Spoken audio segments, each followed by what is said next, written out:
Assalamualaikum warahmatullahi wabarakatuh. Alhamdulillahirabbil alamin wa bihi nasta'inu ala umuri dunya waddin wassalatu wassalamu ala sayyidina Muhammadin wa ala alihi washabihi ajmain. Amma ba'du.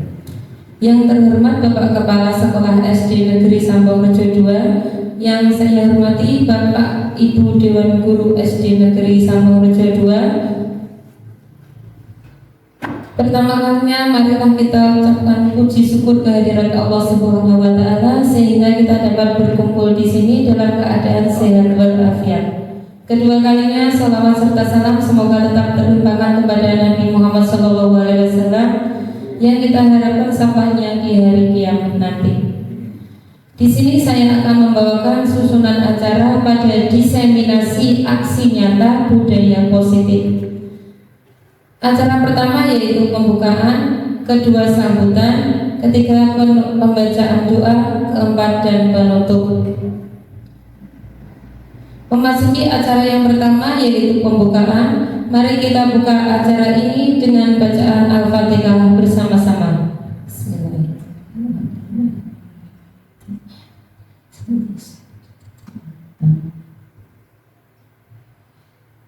Demikian acara selanjutnya yaitu sambutan. Sambutan yang pertama akan diisi oleh dari Bapak Kepala Sekolah SD Negeri Sambongrejo II terkait pemberian motivasi CGP dan diseminasi budaya positif. Kepada Bapak Muntohar SPD dipersilakan.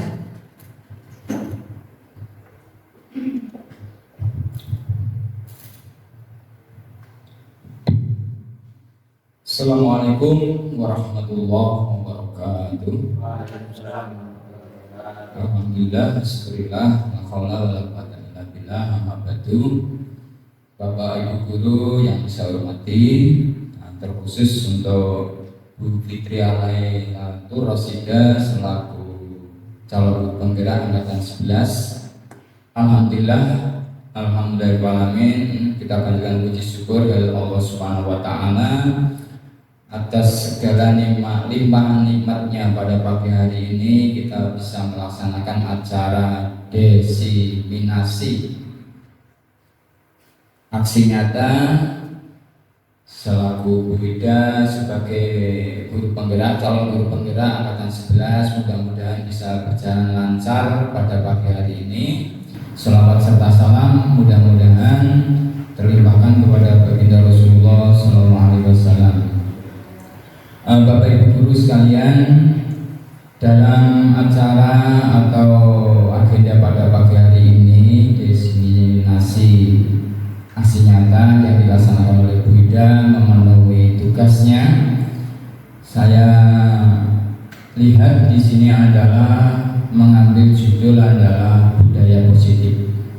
Memang perlu sekali budaya positif ini diterapkan di lingkungan sekolah, di lembaga sekolah dalam pembelajaran.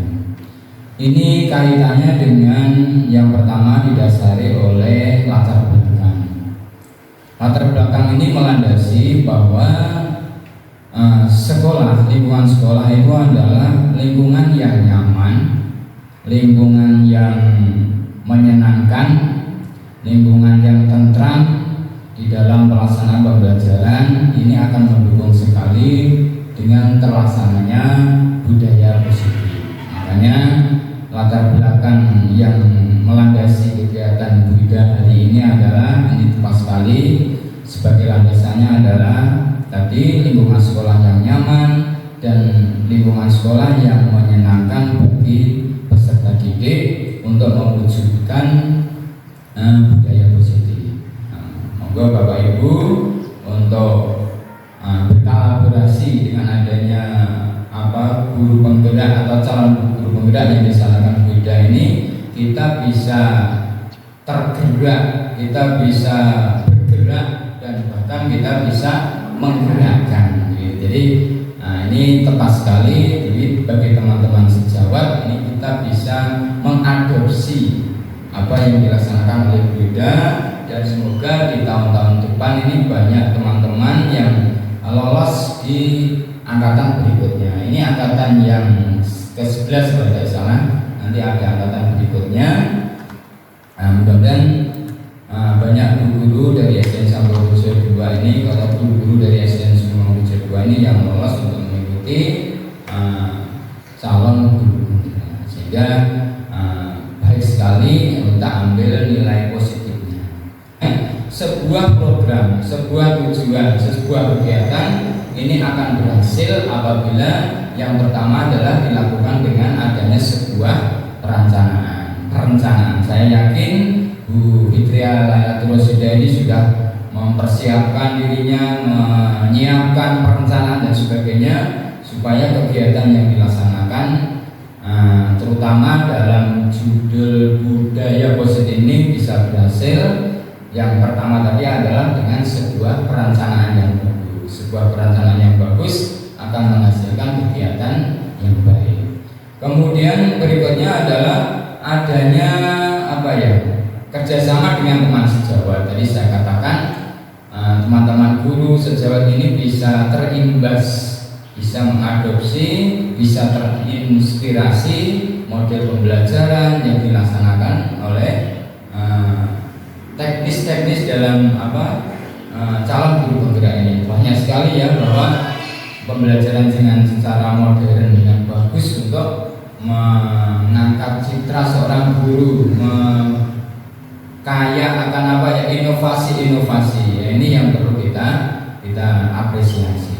Kemudian yang berikutnya adalah bekerja sama dengan dengan wali murid, dengan orang tua, sebuah keberhasilan. Bahkan kalau kita melihat undang-undang pendidikan itu adalah tanggung jawab pemerintah, tanggung jawab lembaga, dan tanggung jawab orang tua. Ketiga-tiganya ini adalah saling mendukung, jadi saling memberi masukan, memberi tanggung jawab sehingga bisa terwujudnya tujuan pendidikan ini. Jadi tidak hanya orang tua saja, tidak hanya lembaga saja, tidak hanya pemerintah. Jadi ketiga-tiganya, bahkan semua elemen yang berkepentingan untuk mendukung tentang pelaksanaan program-program pendidikan supaya lebih maju lagi. Dalam hal ini saya selaku kepala sekolah SDN Samborejo 2 selalu memberikan motivasi, selalu memberikan dukungan khususnya kepada Bunda selaku calon CGP atau calon guru penggerak dan teman-teman semua di lingkungan warga sekolah SDN Samborejo 2 ini. Semoga adanya kegiatan ini membawa kegiatan yang positif, membawa kegiatan ke arah perubahan, membawa ke arah yang lebih baik yang akan kita laksanakan di dalam pembelajaran. Kemudian dukungan tadi saya sampaikan orang tua juga mempunyai peran yang sangat penting dalam proses pembelajaran khususnya yang kita lakukan di lembaga ini. Kemudian masyarakat dan lingkungan sekolah juga sangat mendukung. Dan tadi tidak lupa sangat pentingnya adalah lingkungan sekolah yang kondusif, lingkungan sekolah yang menyenangkan. Mungkin ini Bapak Ibu guru, khususnya Bu Fitria Lailatul Rosidah selaku calon guru penggerak, mungkin ini dukungan yang bisa saya sampaikan. Mudah-mudahan tugas-tugas yang diembannya selalu tepat waktu, selalu dapat diselesaikan dengan mudah, dan selalu diberikan kesehatan. Dan jangan lupa jangan lupa bahagia. Walaupun tugasnya menumpuk-numpuk, jangan lupa bahagia. Jadi kata-kata hari ini adalah jangan lupa bahagia. Mungkin ini yang bisa saya sampaikan. Kurang lebihnya mohon maaf. Billahi taufiq wal hidayah. Assalamualaikum warahmatullahi wabarakatuh. Sambutan dari Bapak Kepala Sekolah yang sangat mendukung sekali dan memotivasi sekali kepada CGP dengan semboyannya tadi jangan lupa bahagia. Selanjutnya sambutan yang kedua yaitu sambutan kepada Ibu Fitria Lailatul Rosidah sekaligus pemaparan materi presentasi. Kepada Ibu Fitria Lailatul Rosidah dipersilakan.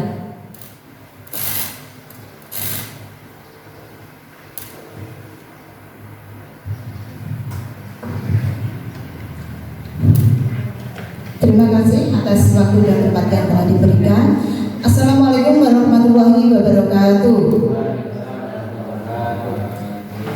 Kepada yang terhormat Bapak Kepala Sekolah SD Negeri Sambung Rejo II, yang kami hormati Bapak Ibu Dewan Guru yang berbahagia. Alhamdulillah pada hari ini kita masih diberikan kesehatan sehingga kita bisa melaksanakan kegiatan diseminasi aksi nyata budaya positif. Salawat serta salam kepada beliau Nabi Muhammad SAW yang telah mengajak kita dari zaman jahiliyah menuju zaman Islamiyah, yakni Nur Islam. Bapak Ibu yang berbahagia, pada kesempatan hari ini akan dilaksanakan yang namanya kegiatan diseminasi aksi nyata modul 1.4 budaya positif. Untuk kegiatan kali ini adalah bentuk pemenuhan tugas dari calon guru penggerak Angkatan 11 Kabupaten Bojonegoro. Selanjutnya, menanggapi apa yang disampaikan oleh Bapak Kepala Sekolah, senantiasa selalu memberikan dukungan motivasi yang luar biasa kepada calon guru penggerak, khususnya saya secara pribadi, sehingga bisa melaksanakan tugas-tugas secara baik dalam waktu yang ditentukan. Tak lupa kepada rekan-rekan guru yang selalu memberikan masukan, dukungan dari apa yang selama ini saya butuhkan.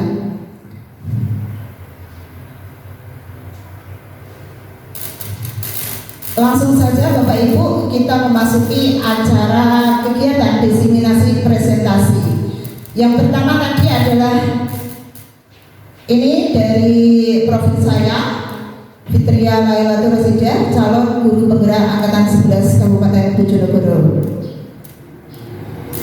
Yang kedua yaitu tim saya, sebelah kiri saya itu adalah Ibu Marialis Tinawati selaku fasilitator, dan sebelah kanan saya itu adalah Ibu Ika Budiarti selaku pengajar praktik, yang mana beliau berdua selalu memberikan motivasi yang sangat luar biasa dari pembelajaran daring maupun offline, hingga dari calon guru penggerak yang sekiranya jatuh akan bangun lagi karena motivasi beliau berdua yang sangat kuat terhadap CGP.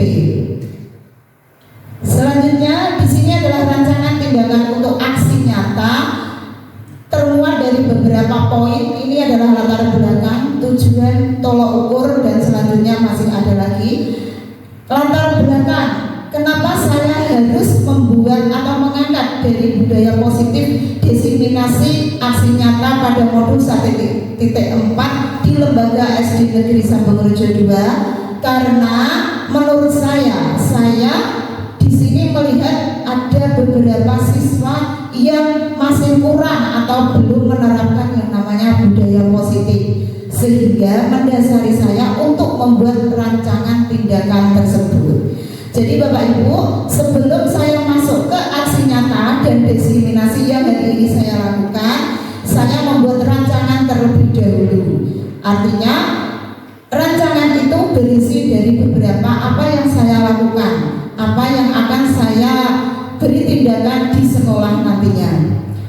Tujuannya dari saya mendasari latar belakang tersebut mewujudkan budaya positif melalui disiplin positif dari keyakinan kelas, menumbuhkan motivasi intrinsik murid untuk penerapan disiplin melalui kesepakatan kelas. Yang ketiga, mewujudkan suasana kelas yang nyaman dan aman untuk kegiatan belajar mengajar. Nah, ini Bapak Ibu, dari kegiatan diseminasi ini saya membuat yang namanya keyakinan kelas. Namun sebelum keyakinan kelas itu tentunya ada yang namanya peraturan yang harus dilaksanakan semua di lingkungan sekolah, artinya dilaksanakan oleh murid, Bapak Ibu guru. Dan peraturan itu biasanya bersifat tidak nyaman untuk anak-anak. Nah, bagaimana nanti peraturan itu bisa dibuat menjadi keyakinan kelas? Nanti ada poinnya di keyakinan kelas, masih di tengah-tengah. Untuk tolok ukur dari latar belakang dan tujuan, yaitu terbentuknya keyakinan kelas melalui kesepakatan kelas sampai penerapan ke depan. Jadi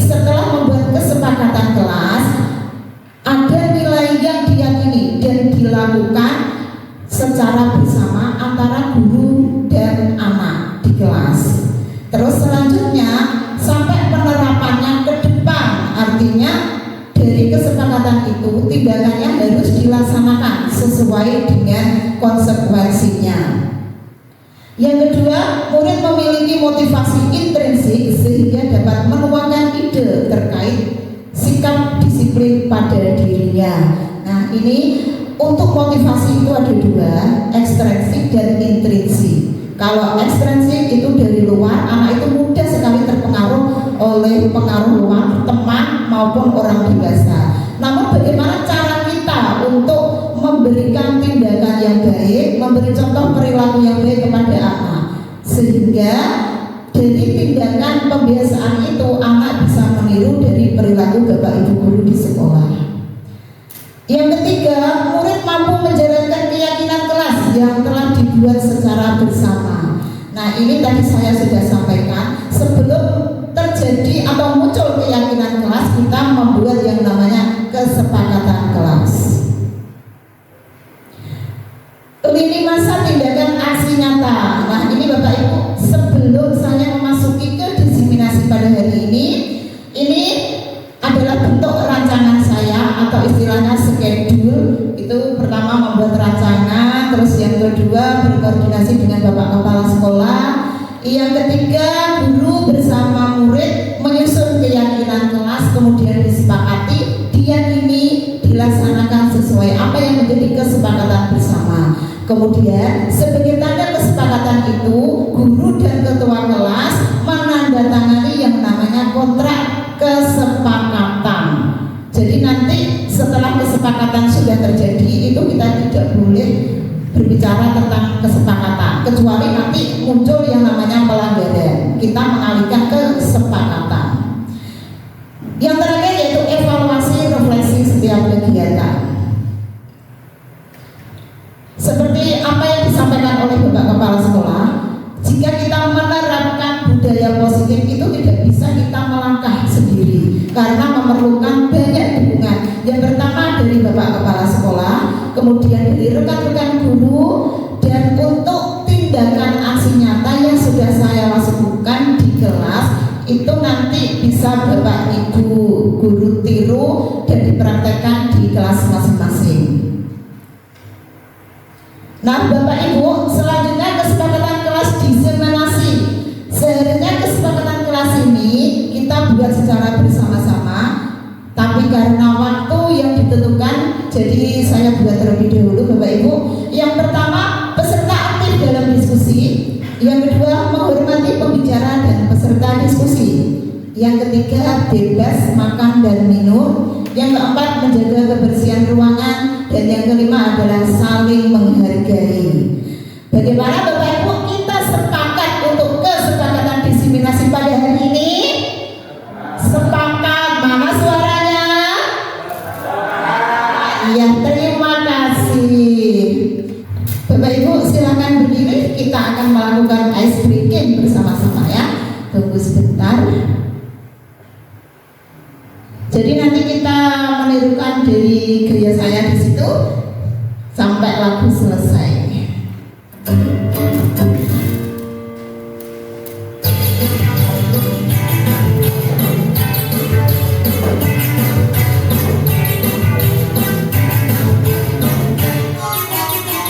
Tangan diputar-putar,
dosen bisa terapkan di setiap sela-sela materi atau pembelajaran. Biar untuk apa? Anak-anak tidak merasa bosan. Betul. Berikutnya, ini sudah memasuki kegiatan itu ya. Berikutnya adalah diseminasi aksi nyata dengan topik menyebarkan pemahaman dan penerapan budaya positif SD Negeri Sampang Reja 2 Kecamatan Sumberjo. Tepuk tangan semuanya. Bapak Ibu, pada konsep utama modul budaya positif di sini terdiri dari 7 poin. Yang pertama, perubahan paradigma belajar. Yang kedua, disiplin positif. Yang ketiga, motivasi perilaku manusia. Yang keempat, kebutuhan dasar manusia. Kelima, posisi kontrol restitusi. Yang keenam adalah keyakinan kelas. Yang ketujuh, segitiga restitusi. Jadi Bapak Ibu, nanti dari 7 topik ini akan saya ulas satu persatu. Namun saya mengangkat dari 7 ini yaitu keyakinan kelas. Yang pertama adalah perubahan paradigma belajar. Di sini saya tuliskan pembelajaran dengan prinsip yang mempertimbangkan proses perkembangan peserta didik sesuai kebutuhan dan karakteristik beragam dari setiap murid agar proses belajar menjadi bermakna. Artinya begini Bapak Ibu, untuk pembelajaran itu kita harus mempertimbangkan apa yang dibutuhkan siswa. Jadi dulu itu guru sifatnya menuntut dengan siswa mengikuti apa yang kita mau melalui tugas-tugas yang diberikan di kelas. Namun untuk saat ini, apalagi posisi kita semuanya sudah memasuki kurikulum merdeka, itu tidak boleh. Jadi guru harus bersifat menuntun, bukan menuntut ya, menuntut anak, menuntut apa saja, ya menuntut perilaku, menuntun dalam pembelajaran. Pokoknya apa yang anak lihat, yang siswa lihat, itu meniru dari apa yang kita biasakan di sekolah. Jadi tugas kita memberikan atau menuntun perilaku-perilaku yang baik di sekolah dengan demikian siswa dapat meniru dari apa, dari pembiasaan yang kita lakukan. Terus bagaimana jika siswa tersebut sangat sulit atau bagaimana? Nah itu nanti ada lagi di poin restitusi. Begitu Bapak Ibu ya. Terus sesuai kebutuhan dan karakteristik beragam. Nah ini guru itu diberi kebebasan untuk membuat atau mendesain pembelajaran yang semenarik mungkin. Jadi kita tidak boleh istilahnya membuat seperti metode ceramah terus itu tidak boleh ya Bapak Ibu. Cukup anak-anak misalnya ini tugasnya di buku tulis salin, ya itu tidak boleh. Apalagi kita di era 2024 masuk di kurikulum merdeka. Ini banyak proyek-proyek. Jadi setiap tujuan pembelajaran itu kita harus memberikan metode dan media yang menarik. Terus bagaimana Ibu jika media itu diberikan setiap hari dengan berbeda, tambah bagus. Apalagi kalau kita seorang pendidik memberikan yang namanya menu pilihan pada pembelajaran. Tugas itu jangan kita memilihkan satu saja terus anak dipaksakan untuk mengikuti kita, ya itu juga tidak boleh. Tapi kita memberikan beragam menu agar anak itu dapat memilih sesuai dengan minatnya, sesuai dari pembelajaran Ki Hajar Dewantara. Nah ini filosofisnya adalah guru itu dapat menuntun, mendesain pembelajaran sebebas mungkin dalam arti tetap apa yang dibutuhkan siswa. Jangan koyo siswa itu harus mengikuti apa kemauan kita, apa tugas kita. Begitu. Ini saya gambarkan Ki Hajar Dewantara dengan guru. Artinya seorang guru itu harus bisa mengikuti pembelajaran Ki Hajar Dewantara sesuai dengan paradigma belajar, ya, sesuai dengan paradigma belajar yang terdahulu itu adalah sesuai kodrat alam dan kodrat zaman. Nah, kodrat alamnya di mana? Di anak itu sendiri, di lingkungan anak tumbuh, di keluarga, di mana anak itu berada. Sesuai zaman, kita tidak boleh memberikan pembelajaran yang kuno. Dari apa yang saya maksud tadi, pembelajaran yang ceramah, kita harus berganti ke modern dengan media dan metode yang berganti-ganti. Apalagi kurikulum merdeka, kita dituntut harus memberikan pembelajaran yang berdiferensiasi. Kita bisa memberikan misalnya metode diskusi, terus brainstorming, dan banyak lagi yang sekiranya anak itu benar-benar memikirkan sesuatu dari tujuan pembelajaran itu, sehingga muncul yang namanya solusi, yang namanya pembelajaran yang nyaman, aman, dan menyenangkan. Namun dengan arti kebebasan guru mendesain pembelajaran itu tetap berpacu pada perangkat ajar. Kita lihat dulu tujuan pembelajarannya seperti apa. Tentunya kita sebelum terjun pada hari H itu guru harus membuka yang namanya RPP dari tujuan pembelajaran itu. Terus kita baru membuat tugas ke anak-anak. Jangan langsung otodidak seperti itu.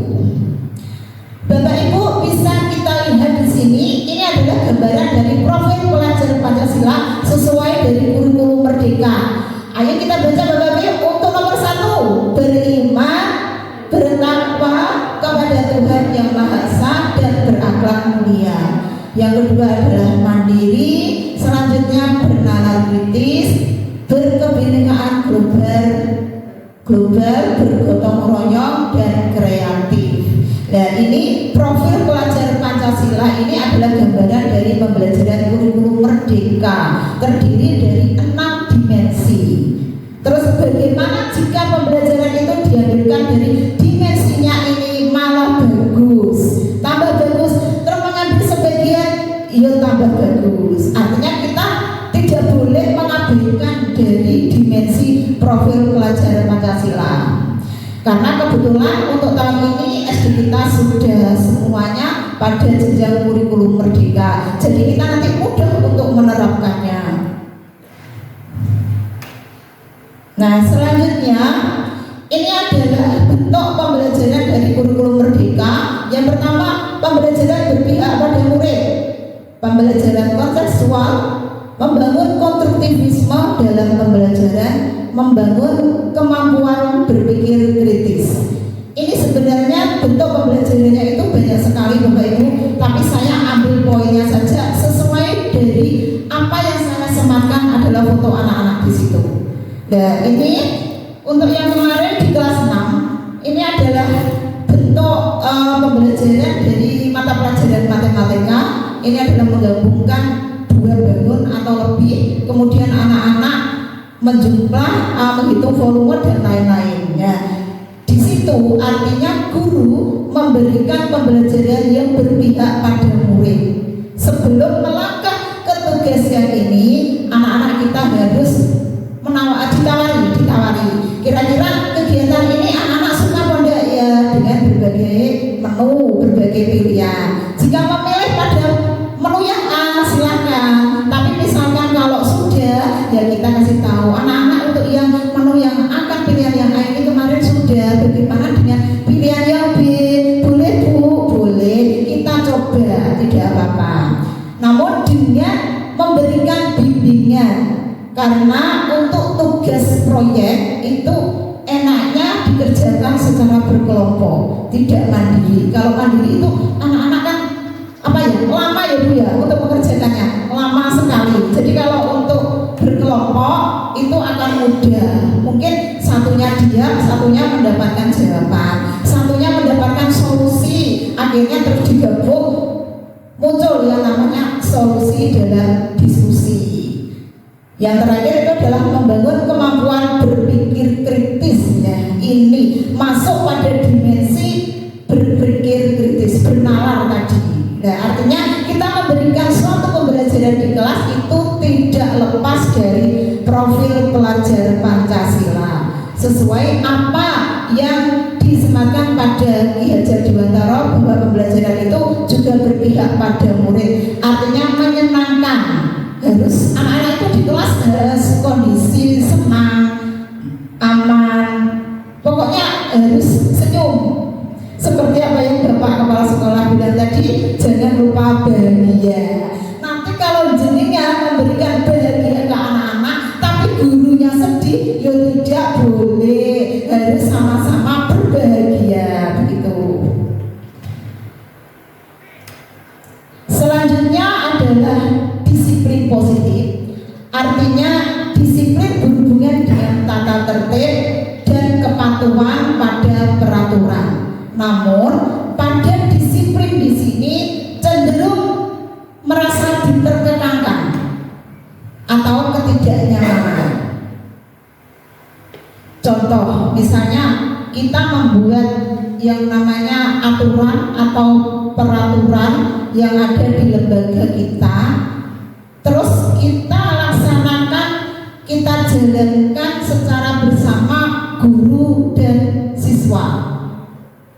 Contoh lagi, misalnya berseragam lengkap, anak-anak itu berangkat ke sekolah dengan rapi sekali, bahkan mulai dari topi sampai sepatu itu dipakai dari rumah. Ternyata setelah istirahat anak-anak itu sudah melepaskan sepatu, betul apa tidak? Iya, nah itu anak-anak merasa tidak nyaman dari situ Bapak Ibu. Padahal itu sudah ada peraturan bahwa anak itu memakai seragam lengkap dengan atributnya. Tapi namanya anak-anak ya begitu. Terus membuang sampah pada tempatnya. Nah itu kita sudah sering memberikan tindakan-tindakan contoh atau bahkan kita sudah menegurnya. Namun bagaimana caranya kita untuk memberikan perlakuan yang baik dengan membimbing atau mengajak anak tersebut dengan cara yang baik-baik saja ya. Ketidaknyamanan. Nah, akhirnya dari sini nanti dari disiplin ini kita rubah menjadi kalimat positif. Dari disiplin yang anak-anak merasa terkekang dan tidak nyaman di situ. Selanjutnya disiplin dihubungkan dengan punishment, padahal sangat berbeda karena menerapkan disiplin positif tidak dengan memberi hukuman. Hukuman menjadi alternatif terakhir dan bila perlu tidak digunakan sama sekali. Bapak Ibu ya, kita sudah banyak sekali membuat aturan-aturan di sekolah, namun kita tidak boleh memberikan yang namanya hukuman atau sanksi meskipun itu sudah ada di tulisan peraturan sekolah. Tapi nanti kita ada gantinya yang namanya konsekuensi. Dari mana? Diambilkan dari keyakinan kelas nanti. Berikutnya adalah tujuan dari disiplin positif tadi, yaitu mengajarkan anak bertanggung jawab akan kesadaran diri berdasarkan nilai-nilai kebajikan. Nah di sini mengajarkan untuk bertanggung jawab ya, mulai dari misalkan tadi anak membuat kesalahan, kita memberikan nasihat, terus memberitahu dari apa kesalahan itu. Nah dari situ anak akan timbul bertanggung jawab akan kesadaran diri, kemudian tidak melakukan lagi. Itu timbul dari motivasi intrinsik. Yang kedua adalah membuat murid lebih memahami akan motivasi internal, bukan akibat paksaan, pujian atau hukuman. Ya, di sini dari kita mendampingi, memberi nasihat, membimbing, memberikan apa yang namanya kesalahan yang sudah dilakukan anak itu salah, ini akan timbul yang namanya motivasi internal. Ini sama dengan intrinsik, artinya anak itu mau menyadari dirinya sendiri bahwa salah, bukan dari orang lain. Dari situ anak cepat sekali meminta maaf kepada anak yang bersangkutan, bahkan kepada bapak ibu guru.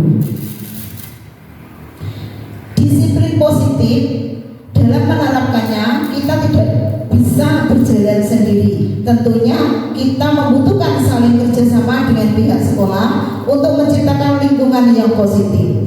Jika budaya positif sudah tampak, tentunya berada pada suasana yang nyaman dan aman bagi murid. Bahkan kita memberikan pembelajaran yang merdeka, memerdekakan murid, merdeka belajar. Dari tadi apa yang saya sampaikan yaitu pembelajaran di kelas. Bahkan untuk pembelajaran itu tidak hanya di kelas, boleh kita di luar kelas, asal tidak lepas dari tujuan pembelajaran. Yang ketiga, ini sudah topik yang ketiga, motivasi perilaku manusia. Dari motivasi manusia ini terdiri dari dua, yaitu motivasi eksternal dan internal. Kalau eksternal itu dari mudah terpengaruh oleh anak lain atau orang lain. Internal itu dari diri sendiri yang muncul. Yang eksternal itu adalah untuk menghindari ketidaknyamanan atau hukuman. Nah ini seperti apa yang saya sampaikan tadi, kalau kita membuat yang namanya peraturan sekolah, peraturan kelas, tapi anak mau melakukan, itu intinya anak takut. Apa yang sudah dilakukan itu merasa takut, merasa jika tidak melakukan akan mendapatkan hukuman. Jika saya tidak menjalankan akan mendapatkan sanksi dari Bapak Ibu guru. Nah itu yang ditakuti anak. Jadi yang namanya disiplin itu tidak nyaman untuk anak. Bahkan kita sendiri seandainya diberikan kedisiplinan itu tidak sesuai dengan peraturan. Nah itu bagaimana cara nanti mengubah dari peraturan yang ketat tadi menjadi yang namanya keyakinan kelas atau muncul nilai-nilai kebajikan universal. Motivasi internal untuk menjadi orang yang mereka inginkan dan menghargai diri sendiri dengan nilai-nilai yang mereka percaya. Nah ini seperti tadi, jika anak melakukan kesalahan atau melanggar aturan yang sudah kita buat, tentunya kita akan memanggil secara personal anak tersebut. Mungkin dengan di kantor cara memanggilnya, terus kita tanya mengapa kok sampai melakukan pelanggaran. Kira-kira jika sudah melakukan pelanggaran itu mau atau tidak memperbaikinya. Dan kita tata seperti itu. Bagaimana posisi guru sebaik mungkin. Jangan langsung memberikan hukuman atau punishment yang lain, apalagi secara fisik. Motivasi perilaku manusia. Nah ini saya centang internal. Sebenarnya eksternal dengan internal itu ya berbeda dari luar dan dari dalam diri sendiri.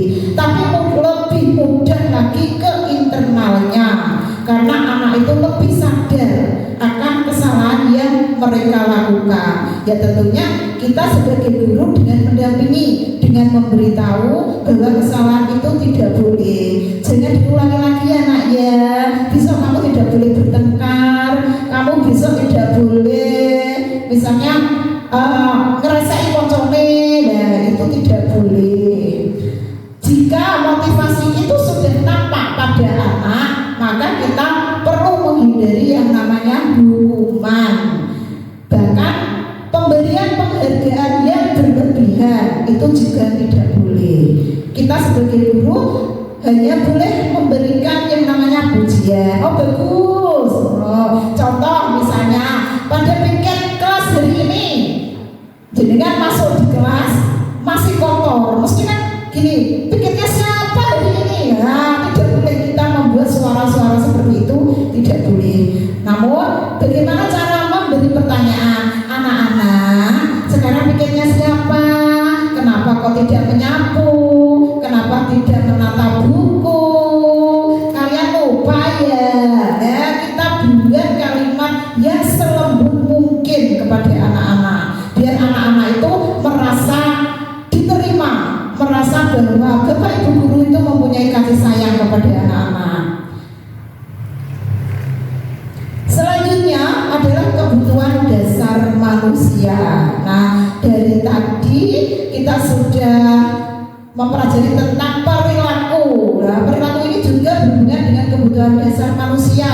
Jika perilaku itu kita tingkatkan semakin baik, maka dapat untuk memenuhi yang namanya kebutuhan dasar manusia.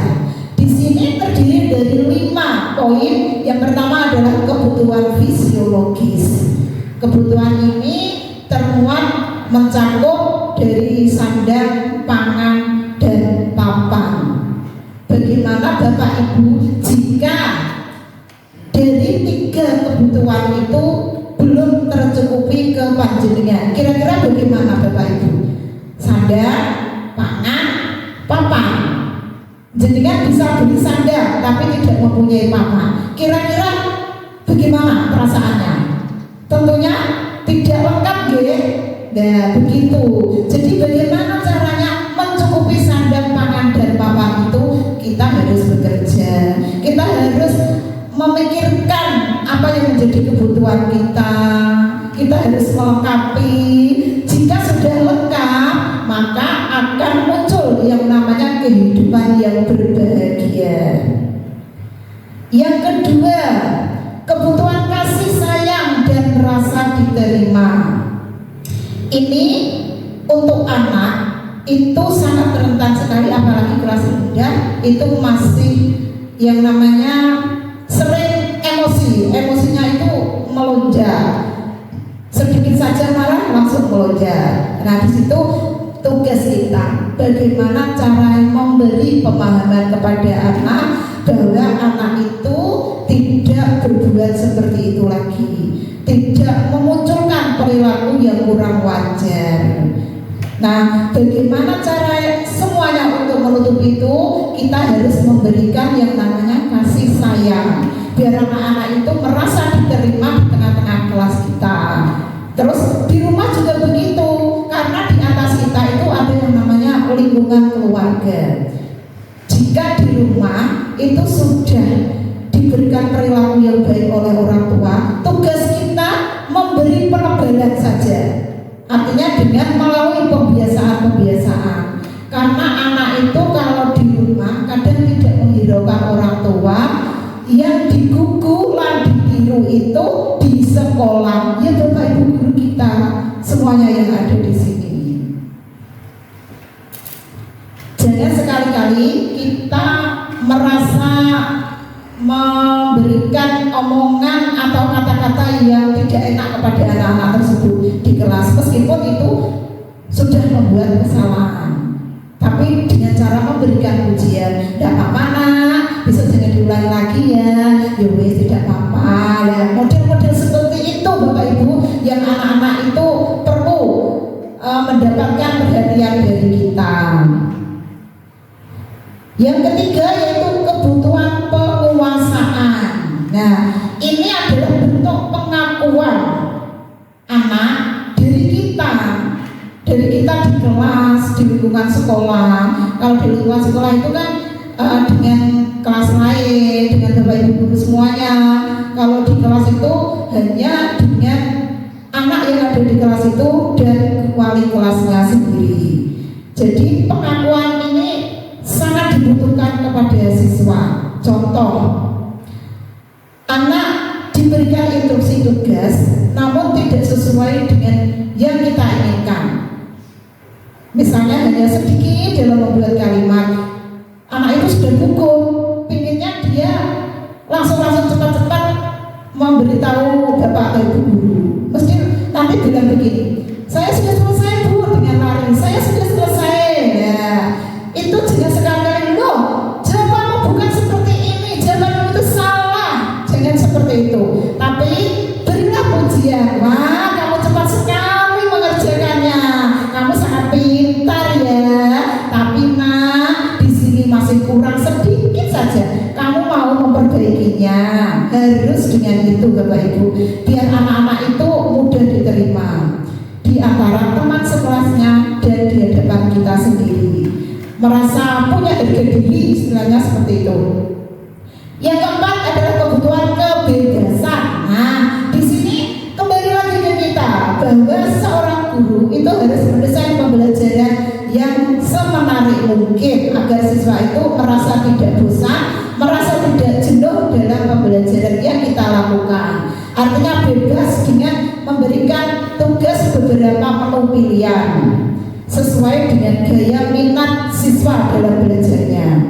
Yang terakhir adalah kebutuhan kesenangan. Ya, jika Bapak Ibu guru ingin merasa senang, anak pun juga begitu Bapak ya, harus sama.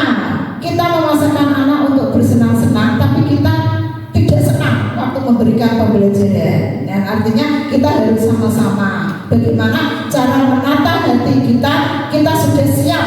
Yang namanya anak itu ada kesiapan untuk belajar. Jadi kita tidak menuntut, bahkan menuntut anak untuk bersiap belajar dengan kita, tapi kita tidak siap memberikan pembelajaran pada mereka. Kebutuhan dasar manusia. Nah, ini Bapak Ibu saya sajikan 4 kalimat bermakna. Kira-kira nanti untuk kalimat dari 4 itu masuk di poin kesenangan, penguasaan, atau yang lainnya. Coba kita lihat bersama. Nomor 1, aku senang main kejar-kejaran dengan ibu guru. Seru. Masuk di mana Bapak Ibu? Masuk di boleh angkat tangan, boleh angkat tangan. Siapa yang mau menjawab? Silakan. Masuk di aku senang main kejar-kejaran dengan ibu guru. Seru. Dan dia bangga karena ibu gurunya bermain secara bersama-sama. Boleh angkat tangan saja. Diwakili tidak apa-apa. Sini, maju Bu. Jawabannya yang mana Ibu? Kesenangan. Oke, terima kasih, betul sekali, kesenangan ya. Artinya guru dan murid itu sudah memberikan kesenangan di kelas. Artinya sudah tercapai. Terus nomor 2, ibu kejar aku karena ibu guru sayang aku. Iya, tambah pintar Bapak Ibu guru hebat ya. Cinta dan kasih sayang ya. Ini pemberian cinta dan kasih sayang di kelas sangat dibutuhkan oleh anak-anak. Selanjutnya, aku hebat kan, bisa bikin ibu guru kejar aku. Penguasaan, betul, ini butuh pengakuan. Jadi begitu ngejar, kita harus memberikan yang namanya penghargaan. Bagus, begitu. Selanjutnya yang terakhir, aku bosan belajar mewarnai terus di dalam kelas. Kebebasan. Nah ini kembali lagi Bapak Ibu kepada kita semuanya, kita harus pintar-pintar memberikan pembelajaran yang semenarik mungkin. Mungkin di sini anak-anak bosan dalam mewarnai terus, beliau minta yang metode yang lain dan media yang lain pula. Kebutuhan dasar manusia. Nah di sini kebutuhan dasar manusia itu ada yang berdampak positif dan negatif. Negatifnya kebutuhan dasar tidak terpenuhi, artinya sulit untuk mempertahankan hidup atau timbul amarah atau emosi. Contoh, jika kita mempunyai rumah, jika kita bisa membeli pakaian untuk keluarga, namun untuk makan kita tidak bisa, kira-kira timbul amarah atau tidak Bapak Ibu? Pasti emosi ya. Nah maka dari itu kita harus berpikir yang kritis, bagaimana caranya untuk memenuhi kebutuhan itu biar kehidupannya bisa seimbang, bisa memanajemen ekonomi dalam keluarga, begitu. Ini nanti efeknya di sekolah. Kalau anak-anak di rumah itu mendapatkan seperti itu dari orang tua, maka di rumah itu nanti di sekolah itu nanti anak-anak kelihatan dari wajahnya atau segi perilakunya hal yang kurang wajar. Nah di situ nanti kita sebagai guru dapat bertanya kepada anak yang bersangkutan, karena anak seperti itu membutuhkan perhatian dan kasih sayang dari seorang guru. Segi positifnya, di sini kebutuhan dasar terpenuhi ya, menjadi puncak kesenangan. Individu inspiratif bahkan menjadi seorang pahlawan karena sudah terpenuhi semuanya Bapak Ibu dari kelima-limanya tadi. Itu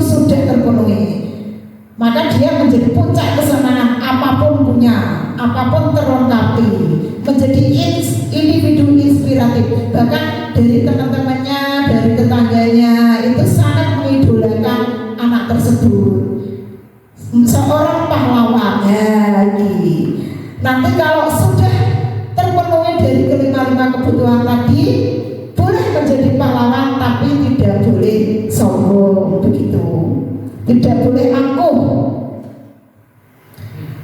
Kebutuhan dasar manusia dan dunia berkualitas.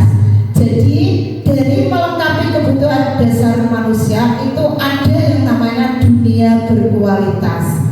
Kalau dunia anak-anak yang berkualitas bisa di rumah, bisa momen-momen di sekolah. Namun jangan lupa untuk di sekolah itu kita mempunyai tugas dan terjun di tengah-tengah anak. Terus kita kembalikan bagaimana dunia berkualitasnya Bapak Ibu guru. Di manakah Bapak Ibu? Dunia berkualitas yang jadinya tentunya di lembaga. Nah, dunia berkualitas ini adalah tempat khusus dalam pikiran dan benar-benar terbaik dalam hidup Anda yang membuat rasa bahagia. Maka dari itu Bapak Ibu, jenengan berangkat dari rumah dengan suasana hati yang bahagia, dari sini senyum, begitu memasuki kelas membuat anak merasa bahagia dan nyaman untuk diterima dalam pembelajaran. Syaratnya adalah bahwa sesuatu itu harus terasa sangat baik bagi diri sendiri dan memenuhi setidaknya satu atau lebih dari kebutuhan dasar. Ini boleh.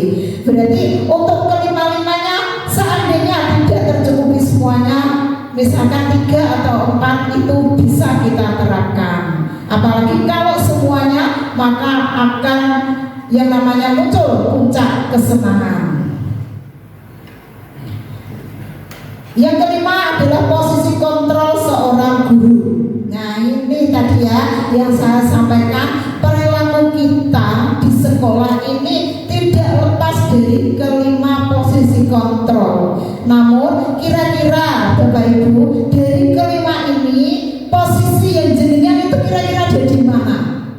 Yang pertama adalah posisi penghukum. Jika ada anak yang berbuat salah, selalu kita hukum, selalu kita beri sanksi.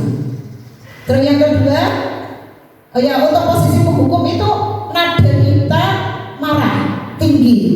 Begitu kita memanggil anak, langsung kuras nada kita. Mengapa kamu lakukan itu? Kamu tidak boleh. Dasar anak. Nah, model seperti itu.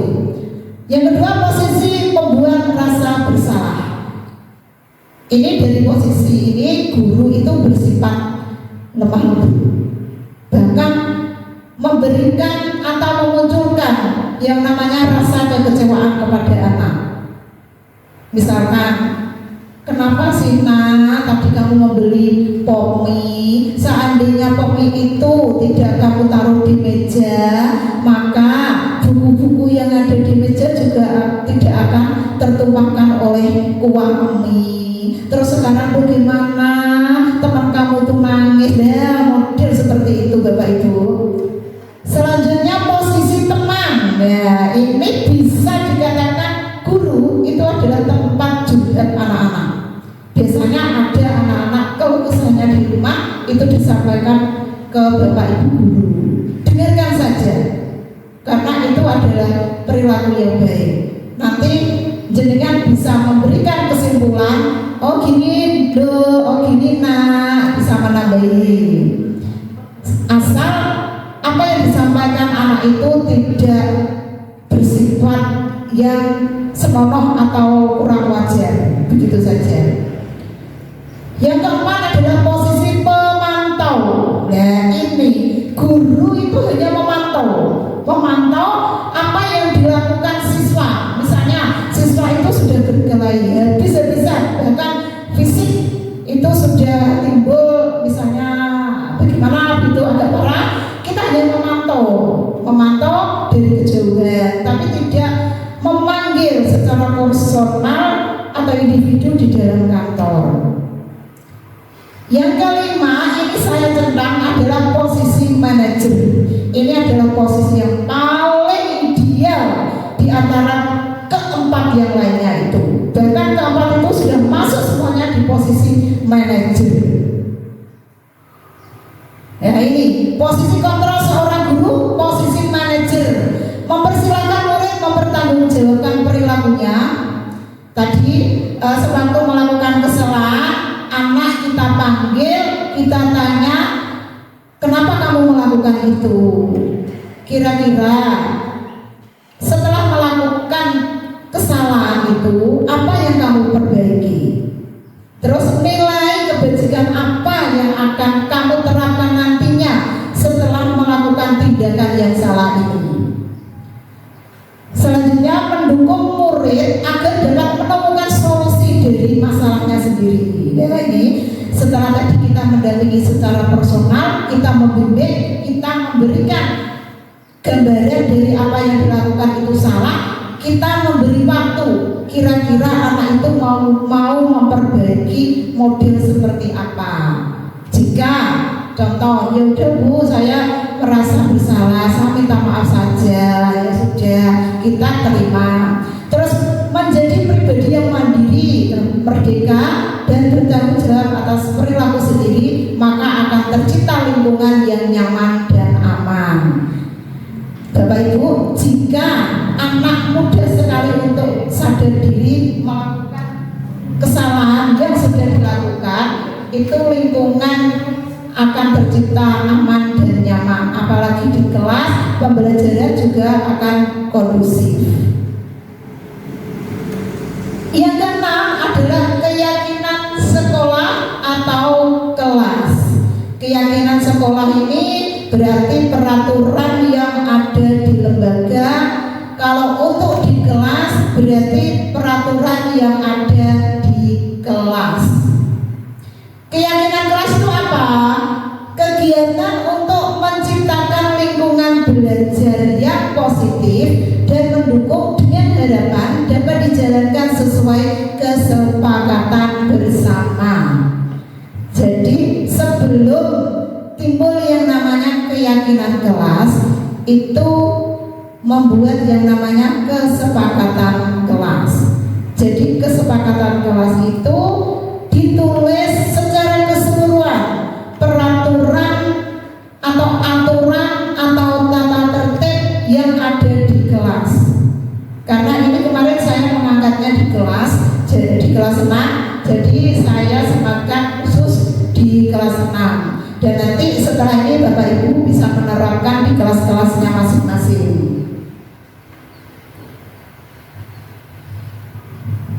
Peran guru dalam membuat keyakinan kelas. Nah ini, guru berperan dalam mewujudkan terbentuknya keyakinan kelas atau sekolah dengan adanya kesepakatan antara guru dan murid. Guru mendengarkan curah pendapat murid, kemudian ditulis di papan tulis untuk disepakati secara bersama. Jadi saya waktu pelaksanaan aksi nyata diseminasi membuat keyakinan kelas itu, nah ini Bapak Ibu lebih tepatnya ada gambar foto-fotonya. Sebenarnya kemarin sudah ada videonya, tapi videonya terlalu panjang, jadi saya ambil fotonya saja. Yang pertama, saya mempersiapkan namanya kertas untuk bahan keyakinan kelas di situ.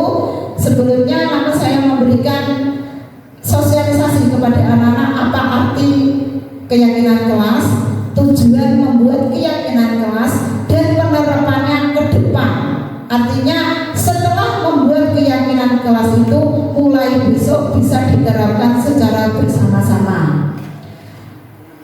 Gambar nomor 1 itu adalah siswa yang menulis di kertas buffalo yang sudah disediakan. Itu saya tulis pertama peraturan kelas. Saya buat peraturan kelas dulu karena disiplin positif itu anak tidak merasa nyaman dengan yang namanya disiplin karena merasa terkekang. Nah, bagaimana cara kita merubah dari aturan yang anak-anak merasa terkekang itu menjadi keyakinan kelas, bahkan muncul menjadi nilai kebajikan universal. Ini saya tulis dilarang membuang sampah sembarangan, itu contoh. Terus keyakinan kelasnya berarti membuang sampah pada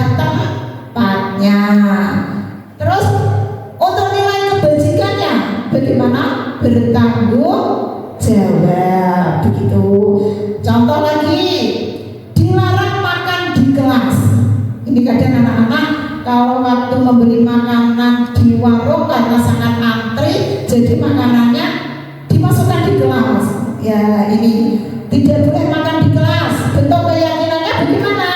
Makannya pada jam istirahat. Terus nilai kebajikannya disiplin. Begitu. Ya, setelah kita menulis secara bersama-sama, disepakati dan diyakini, saya sebagai guru kelas dan ketua kelas menandatangani yang namanya kontrak kesepakatan. Begitu. Setelah menandatangani, tidak ada istilah kesepakatan atau peraturan, tapi diganti dengan yang namanya keyakinan kelas. Apa yang terjadi jika siswa melanggarnya? Nah ini kita tidak boleh memberikan hukuman fisik, lari misalnya. Anak tidak hafal, lari. Anak tidak memakai seragam lengkap, lari. Atau hukuman fisik yang lain. Hukuman hafalan. Nah ini meskipun ini biasanya Bapak Ibu pernah melakukan, bahkan saya sendiri pernah melakukan, tapi karena saya sudah mempelajari materi ini, saya merasa ada informasi yang harus saya gali, saya harus berhenti dan saya harus mengikuti yang namanya disiplin positif itu benar-benar ada dan diganti dengan konsekuensi secara bersama. Hukuman hafalan, contoh misalnya anak itu tidak hafal apa yang jenengan instruksikan, terus kesepakatannya menghafalkan perkalian 1 sampai 2, itu tidak boleh Bapak Ibu ya. Meskipun itu dirasa mendidik, dirasa memberikan hafalan yang penuh agar anak-anak cepat hafal, itu tidak boleh, benar-benar tidak boleh. Karena kenapa? Di depan teman-temannya, anak itu merasa mentalnya dijatuhkan, merasa malu. Jadi bagaimana? Ditiadakan, anak-anak suruh menghafalkan di rumah. Hukuman bentak.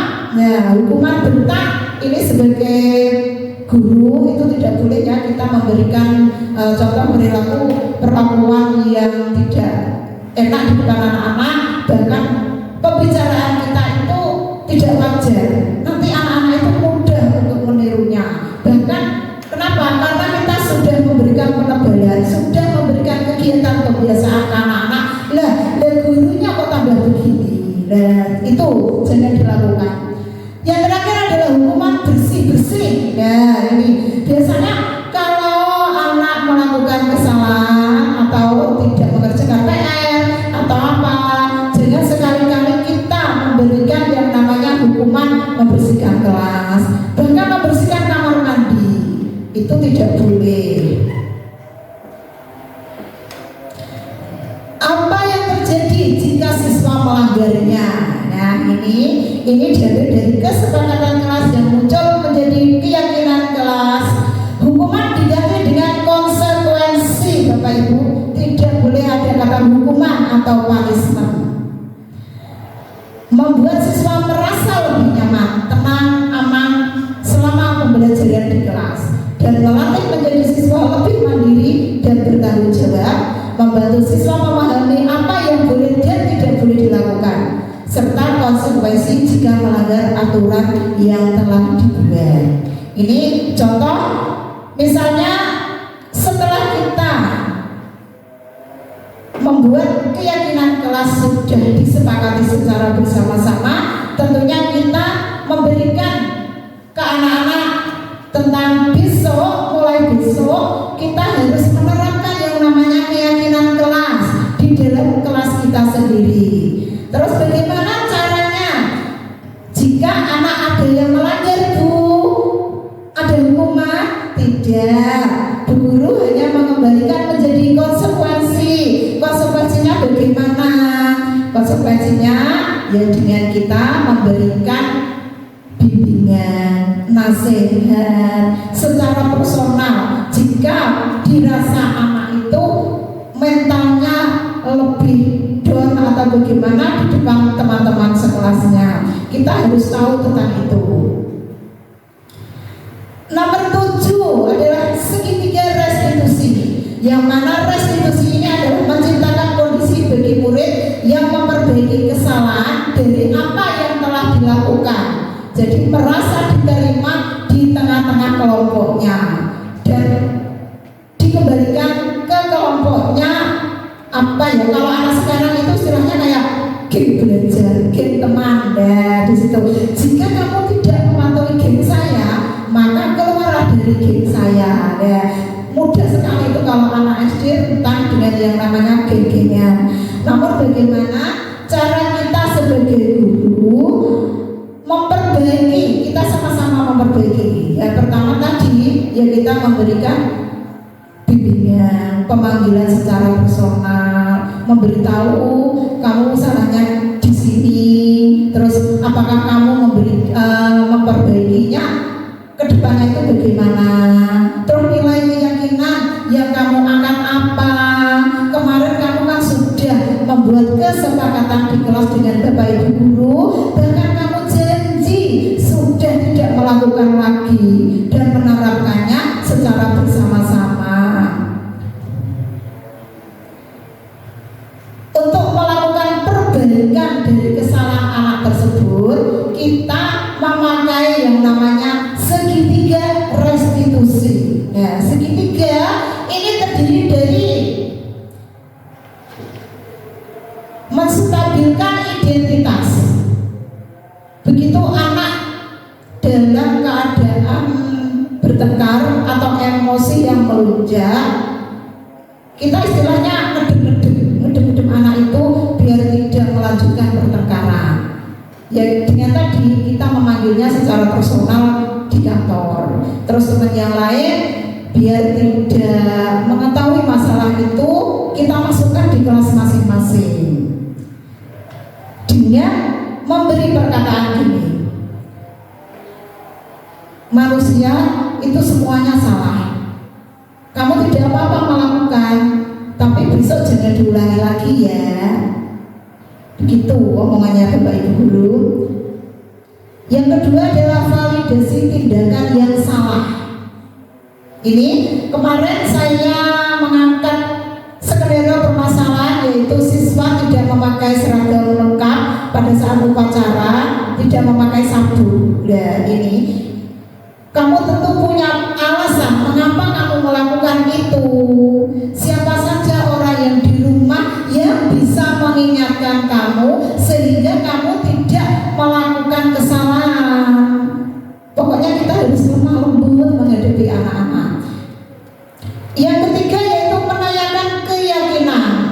Keyakinan kelas apa yang telah disepakati. Nah ini kembali lagi, artinya kita memperkuat anak tersebut. Anak-anak, kenapa kamu kok melakukan kesalahan? Apalagi kesalahan yang sama pula.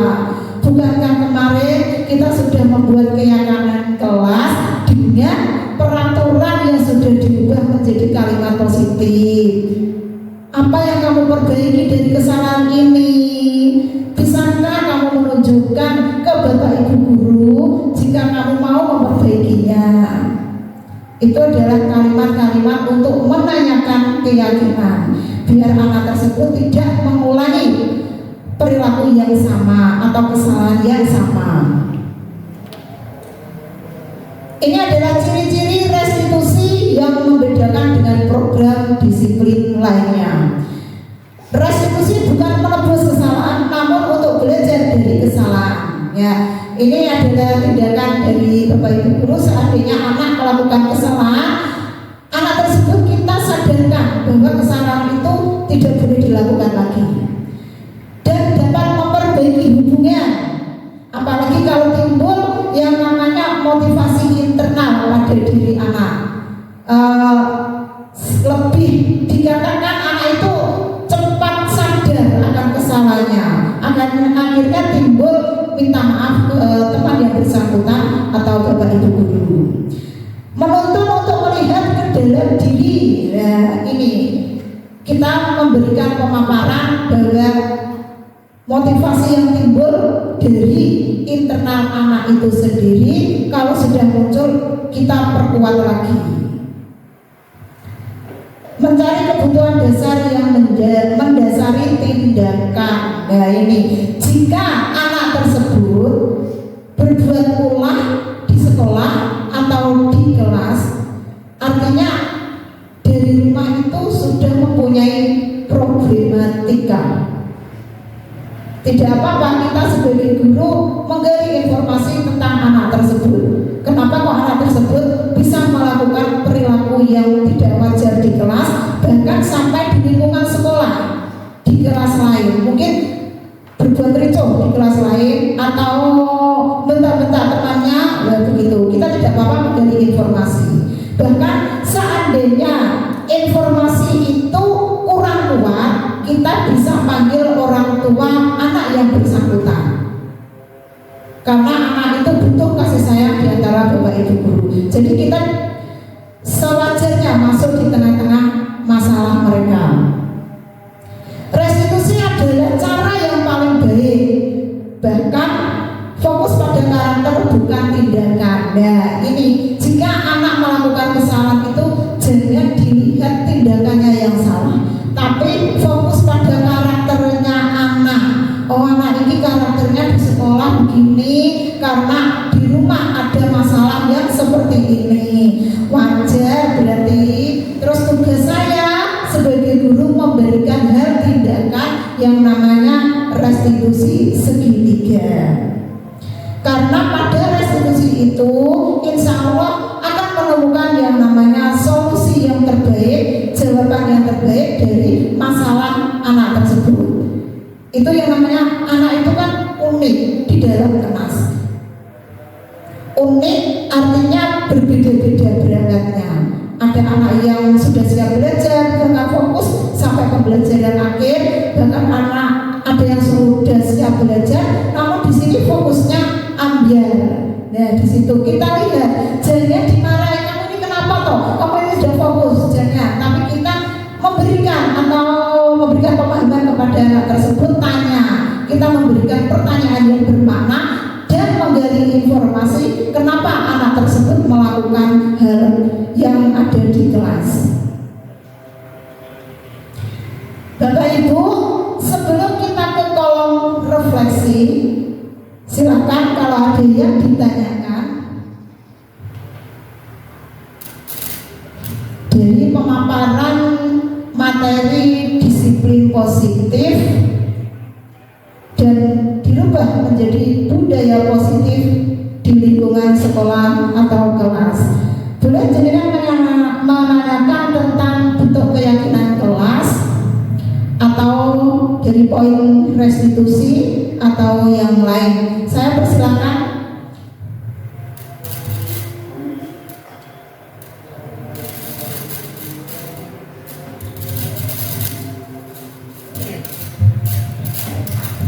Baik, terima kasih atas waktunya. Pada kesempatan ini saya mau bertanya, bagaimana cara menerapkan budaya positif yang baik jika masih ada anak yang berperilaku kurang baik atau kurang wajar? Terima kasih. Terima kasih atas pertanyaannya. Langsung saya jawab. Ini saya buka untuk 3 penanya saja, karena waktunya sudah melebihi. Bagaimana cara menerapkan budaya positif yang baik jika sebagian anak Yang perilakunya kurang wajar. iya, yang perilakunya kurang wajar. Ya begini ya Bapak Ibu, tadi sudah saya sampaikan, seandainya ada anak yang mempunyai perilaku kurang wajar di sekolah, itu kita sudah kelihatan ya Bapak Ibu di kelas. Anak itu mungkin murung, anak itu mungkin emosi, anak itu begitu masuk di lingkungan sekolah sudah menimbulkan masalah. Dan dari situ kita bisa memanggilnya secara individu di kantor dengan memberikan pertanyaan menstabilkan identitas. Itu yang pertama. Jadi kita tidak boleh memberikan amarah juga, karena anak tersebut itu sudah marah, begitu artinya nanti tidak timbul yang namanya solusi. Yang kedua, menggali informasi dari keluarga anak tersebut. Kira-kira orang tuanya bagaimana? Seandainya orang tua mungkin ada yang broken, terus kondisi anak itu bagaimana? Nah, itu bisa dibawa ke sekolah. Begitu. Sudah Ibu? Sudah, terima kasih. Untuk penanya kedua, silakan saya buka. Silakan.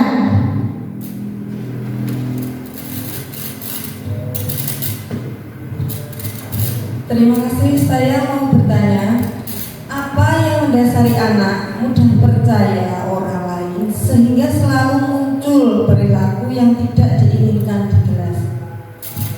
Terima kasih. Terima kasih atas pertanyaannya. Ini berhubungan dengan motivasi eksternal dan internal ya. Karena kita sebagai guru tugasnya di sini adalah menebalkan perilaku anak dari baik menjadi lebih baik. Itu sudah kita lalui melalui kegiatan pembiasaan.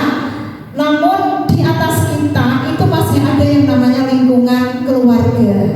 Nah, di situ peran orang tua juga sangat penting. Bagaimana memberikan contoh yang baik ke anak-anaknya sendiri.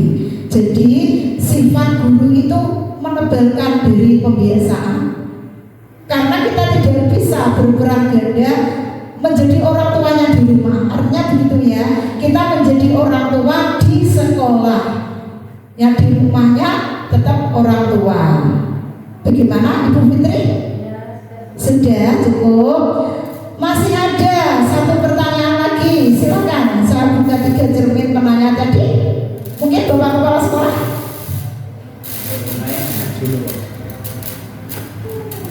Monggo Bu Sumi. Ayo Bu Sumi. Satu lagi gak apa-apa.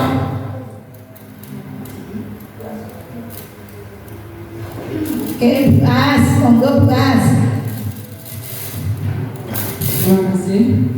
Mau bertanya, jika tindakan seorang guru memberikan penghargaan berlebih pada siswa yang sangat kompeten di kelas, boleh atau tidak hal yang demikian? Terima kasih.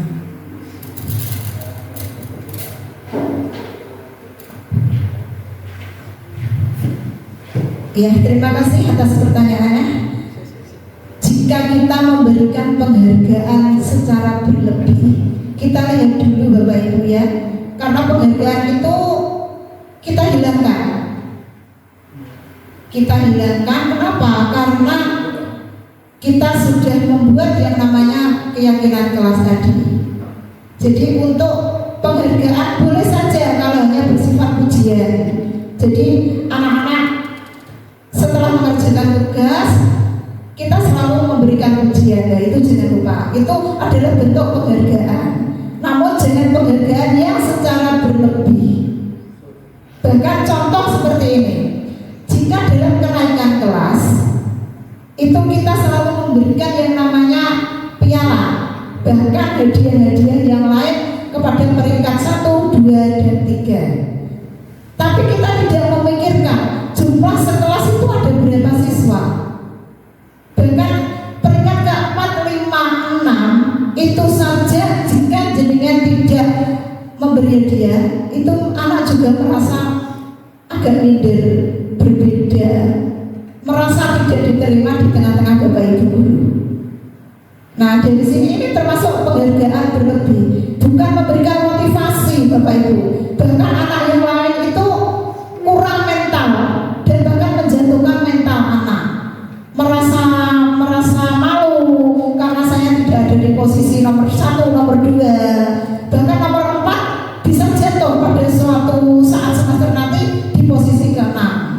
Ya itu pasti nanti dari orang tua pun timbul yang namanya, oh anak ini iya, kalau orang tua menyadari, oh anak ini memang berkompeten, makanya Bapak Ibu guru memberikan penghargaan yang berlebih berupa piala dan lain-lain. Tapi kita lihat semuanya, kira-kira dari kemarin yang sudah kita lakukan ada atau tidak problem problematika di antara orang tua, karena kita sendiri pasti akan mendengarnya dari itu. Nah, Bapak Ibu, mulai dari sini, mulai besok, mari kita tata terlebih dahulu bagaimana cara kita memberikan penghargaan, bagaimana cara kita berbuat tindakan atau menanggapi dari restitusi segitiga tadi. Karena tadi saya sudah jelaskan dari 7 poin, yaitu konsep utama itu semuanya sudah masuk di situ. Dengan demikian pembelajaran yang ada di kelas dan lingkungan sekolah itu akan kondusif, lingkungan akan timbul secara nyaman, aman, tentram bagi Bapak Ibu guru semuanya. Namun jangan lupa Bapak Ibu untuk melakukan hal yang demikian dari disiplin positif yang berubah menjadi budaya positif, tentunya kita memerlukan kolaborasi bersama. Kolaborasi dari Bapak Kepala Sekolah dan Bapak Ibu guru semuanya. Baik Bapak Ibu, untuk refleksi ini nanti saya akan berikan kertas satu persatu dan bisa jenengan tulis. Nanti setelah itu saya akan tulis di slide refleksi. Yang mana refleksi itu adalah bentuk dari kegiatan di sini. Kegiatan kurangnya ada di mana dan mungkin penerapannya kurang bagaimana, ataukah perlu ditingkatkan di bagian yang mana, nanti bisa jenengan tulis di refleksi. Selanjutnya ucapan terima kasih saya sebagai calon guru penggerak angkatan 11 Kabupaten Bojonegoro. Ucapan terima kasih sebanyak-banyaknya kepada lembaga SD Negeri Sambo Rejo 2 Kecamatan Sumberjo. Tepuk tangan untuk semuanya.